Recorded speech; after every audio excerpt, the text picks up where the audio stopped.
சாப்பாடு ரெடி ஆகிட்டு இருக்கு. இது பழைய மீன் குழம்பு, இது சோறு ரெடி ஆயிடுச்சு, இது பருப்பு, அதுக்கடுத்து பார்த்தா இன்னைக்கு பொரியல், பீட்ரூட் பொரியல் அண்டு கீரை. அடுத்ததாக பார்த்தா ஊர்லேருந்து வந்து உப்பு கண்டம்.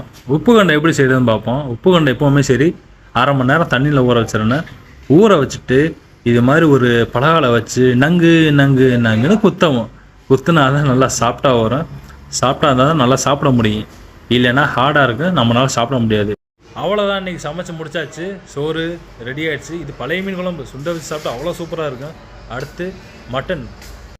உப்பு கண்டம் வேறு லெவலில் இருக்குது. இன்றைக்கி ஒரு புடி தான். அடுத்து கீரை குழம்பு, இது பார்த்தா பீட்ரூட் பொரியல். இன்றைக்கி சாப்பாடெலாம் ஒரு ஏற்று தான். சமைச்சாச்சு. சமைச்சிட்டு இப்போ தான் குளிச்சுட்டு வந்தேன். மணி 10 மணி ஆச்சு. இனிமேல் தான் சாப்பிடணும். சாப்பிட்டு தூங்கணும்.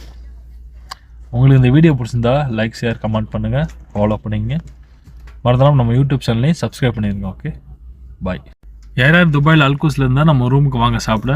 சாப்பாடு சூப்பராக இருக்குங்க. ஊர் சாப்பாடு அப்படியே இருக்குங்க. ஓகே, நம்ம வீடியோவில் பார்க்கலாம்.